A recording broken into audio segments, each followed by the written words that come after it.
At 7:03 in the morning on what should have been a peaceful Saturday, a convoy of rented pickup trucks and one heroic skid steer rolled onto my pasture like a budget invasion force. Four men in matching polo shirts that said compliance team started unspooling bright yellow caution tape around my barn while a woman with a clipboard yelled with commanding authority, "Begin selective demolition." She wore pearls and steel toe boots, the HOA queen of duality. The skid steer's bucket lifted with a mechanical whir, the cows protested with loud, confused moos, and I, still holding a coffee mug that read "World's Quietest Neighbor" in faded letters, said as calmly as I could manage, "Ma'am, that's a dairy shed.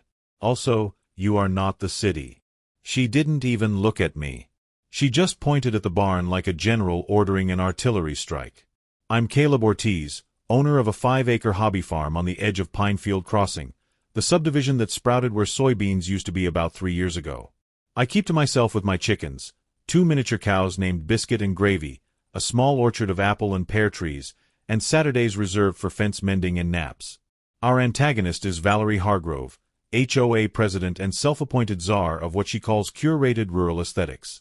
Valerie once mailed me a violation photo of my rooster at dawn with the caption, "Noise unit observed," as if my rooster was some kind of industrial equipment. She insists Pinefield is agri-adjacent, which I believe is corporate speak for we like sunsets and farmers market aesthetics but not the actual sources. She wanted the look of country living without any of the reality that comes with it. Valerie began her campaign against me about 6 months ago, flinging paper like confetti at a parade. Violations for unauthorized agricultural structures, unapproved livestock silhouettes, and my personal favorite, hay bale non-compliance. Apparently my hay bales were stacked in a pyramid instead of the approved rectangular formation outlined in Section 12.4 of the Community Guidelines. I wasn't aware hay had a dress code. She patrolled the easement in a golf cart she'd somehow fitted with a siren that went meep, like a sad electronic sheep. Every morning at 6:30, like clockwork, she'd roll past my fence line taking photos with a tablet the size of a cafeteria tray. She accused me of operating a commercial farm because I sold eggs on Saturdays out of a cooler with an honesty jar on my front porch. 20 dozen eggs a week does not a commercial operation make, but try telling that to Valerie. She actually showed up one Saturday with a calculator and tried to estimate my annual egg revenue, declaring loudly to the neighbors who'd gathered to buy eggs that I was running an unlicensed business. My neighbor Mr. Patterson, a retired accountant, pointed out that my egg money probably didn't cover the cost of chicken feed. Valerie pretended not to hear him. She even trespassed onto my property to measure my barn with a laser measurer, ducking under my fence at 2 in the afternoon like some kind of suburban spy. When I came out and asked what she was doing, she claimed she was exercising her rights as HOA president to conduct property inspections. I informed her that no, she was trespassing, and she huffed off. The next day, I received a violation letter claiming my compost pile smelled politically aggressive, whatever that meant. On Nextdoor, she posted dramatically, "If we let one man farm, next thing you know, tractors everywhere and property values in freefall." Someone replied asking what was wrong with tractors. Valerie blocked them. The violations kept coming. My rooster crowed too early. My chickens were visible from the street. My truck had mud on it. My orchard trees were pruned incorrectly. She even cited me for environmental concerns because my cows produced methane. Yes, she actually wrote that. I installed a trail camera after that and started a tidy folder on my computer called Valerie vs. Reality. It was filling up fast with screenshots, photos, and incident logs. I had a feeling I'd need it eventually. The demolition day wasn't a surprise so much as a bingo square I'd been mentally saving. I'd been expecting her to escalate, but this was impressive even for Valerie. She waved a stapled packet labeled Emergency Abatement Order in official-looking red letters, signed by something called the Pinefield HOA Safety Subcommittee, which I was 99% sure she'd invented that morning. The document even had a gold star sticker on it, like an elementary school homework assignment. The thugs she'd hired, 3-day laborers who genuinely looked like they thought they were here to build a deck, started prying at my barn siding with crowbars. One guy kept looking back at Valerie with confusion written all over his face, asking if they needed permits. She waved him off dismissively, saying she had all the authority she needed. The skid steer operator, a younger guy with a ponytail and a tie-dyed shirt, revved the engine and immediately clipped my main water line with a bucket, sending a geyser shooting up 20 feet that sprayed the crew like an involuntary baptism.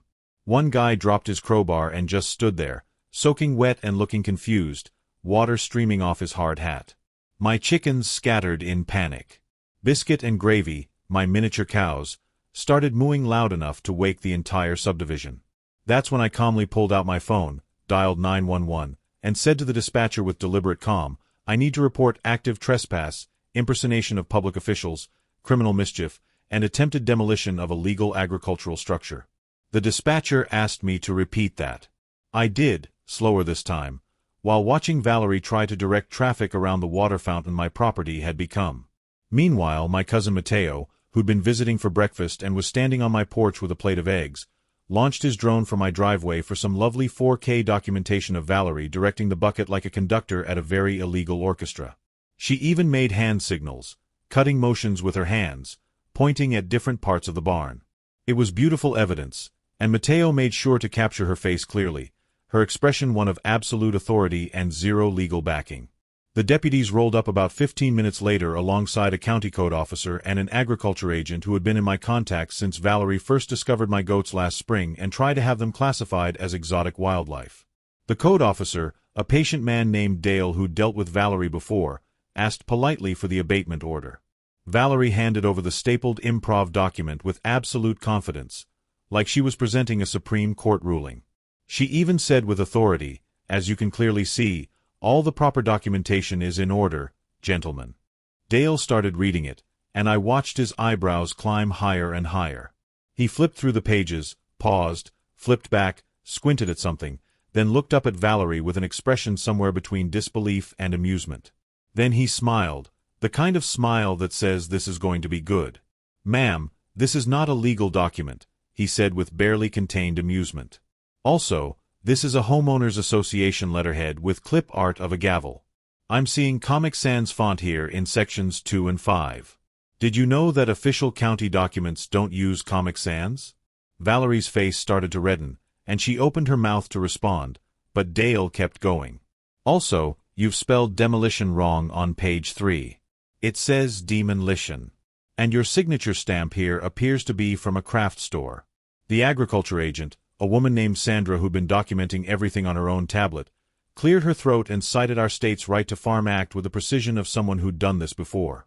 She explained in detail that the county's agricultural zoning overlay predated Pinefield Crossing by 20 years. My farm was here first, legally protected, and completely untouchable by HOA rules. She pulled up the zoning maps on her tablet and showed them to the deputies. "This property has been continuously farmed since 1978, she said, pointing at the screen. "The HOA has zero jurisdiction here, and more importantly, they have zero authority to order demolition of any structure, let alone one that's legally permitted and grandfathered." The deputies then asked the compliance team for business licenses and demolition contracts. The crew exchanged nervous glances and started patting their pockets like they'd lost their wallets. Finally, one of them produced a wrinkled business card that just said "We make problems go" with a phone number printed in what looked like 36-point Times New Roman. No license number, no company name, no registration, nothing official. Just a phone number and what appeared to be a stock photo of a handshake downloaded from the internet. One deputy raised an eyebrow and asked with obvious skepticism, "So where's your contractor's license? Your demolition permit? Your insurance certificate?" The crew looked at each other with growing panic. "We thought this was just a cleanup job," one admitted sheepishly. "Lady said it was all approved and we just needed to show up."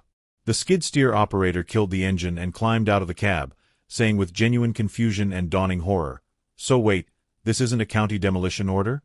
This is just some lady's personal vendetta?" He walked over to the fence and started apologizing profusely to my cows, who were still mooing indignantly and eyeing the machinery with suspicion. "I'm so sorry, girls," he said to Biscuit and Gravy, reaching through the fence to pat their heads. "I didn't know this was illegal. I thought we were helping the county." Valerie tried to pivot into victim mode when she realized how badly this was going. "I feared for property values," she announced dramatically to a group of officials who clearly did not care about her interpretation of property values. "I was protecting our community standards. This farm is an eyesore and a nuisance." The deputy, a no-nonsense woman named Officer Chen who looked like she'd heard every excuse in the book, pointed to Mateo's drone footage now playing on her tablet. The video clearly showed Valerie giving the cut sign across her throat while the bucket chewed through my fence post, then pumping her fist when a board came loose. Officer Chen raised an eyebrow and said flatly, "You're under arrest for criminal trespass and filing a false report." Valerie's mouth fell open and stayed there. "False report?" she stammered, her voice climbing an octave. "What false report?" Officer Chen scrolled through her notes on a different tablet. "You called at 6:47 this morning claiming Mr. Ortiz was running an illegal slaughterhouse on this property. You stated, and I quote, 'There are screams and the smell of death coming from his barn.' You demanded immediate intervention. His slaughterhouse, as you described it with such vivid detail, appears to be a lemon tree in a pot and a Weber barbecue grill." Valerie started to speak, but Officer Chen held up a hand. "You also filed 3 other false reports in the past month. One claiming he was stockpiling hazardous chemicals, which turned out to be bags of chicken feed. One claiming he was operating heavy machinery at night, which was his riding lawnmower at 4 in the afternoon. And one claiming he was harboring dangerous animals, which were 2 miniature cows that are literally 3 feet tall." Valerie was handcuffed right there in my driveway, her pearls clicking together with each movement, her face a mixture of shock and indignation. "But I'm the HOA president," she kept saying, as if that was some kind of legal immunity. The demolition crew was cited and released with warnings and instructions to never accept work without verifying permits again. The skid steer was impounded as evidence, towed away on a flatbed while my neighbors started gathering on the street to watch the show. The county immediately issued the HOA a formal cease and desist on any enforcement activities resembling government action, delivered right there by Sandra, who had apparently printed it in her truck. That evening, at the emergency board meeting that Valerie's arrest had triggered, half the neighborhood showed up in person and the other half watched the live stream that someone had set up. The room was packed. The county lawyer, a severe-looking woman with reading glasses on a chain, explained using very small words and PowerPoint slides that farms are not subject to HOA landscaping bylaws, that selective demolition is absolutely not a thing anyone can just order, and that impersonating government officials is a felony. She went through each of Valerie's violations one by one, displayed on a projector screen for everyone to see. The fake official documents. The trespassing incidents, all 11 of them captured on my trail camera. The harassment campaign documented in 63 violation letters. Valerie's pearls clacked like wind chimes in a storm every time she shifted in her seat, her face getting redder with each slide. Someone in the back row started a slow clap when the lawyer finished. It spread through the room. 2 weeks later, in county court, Valerie resigned from the HOA board to spend more time curating her personal brand, which was lawyer speak for she was forced out. Then the judge ordered her to pay restitution for my damaged fence, the ruptured water line, and a new mineral block for my traumatized cows. That last one was the judge's personal addition, and it was legendary. The courtroom actually laughed. She was also fined $15,000 for the false police report and an additional $8,000 for criminal trespass and the illegal demolition attempt. $23,000 total. The judge placed Pinefield Crossing under a compliance monitor who now attends every HOA meeting with a state trooper smile and a clipboard of doom. When the judge read the final sentence amount, Valerie's face went white, then red, then almost purple. She sputtered but before her lawyer grabbed her arm hard and hissed something about appeals. The gavel came down with a sharp crack, and Valerie stood there frozen, her pearls suddenly looking very heavy around her neck, her hands shaking as the bailiff handed her the payment schedule.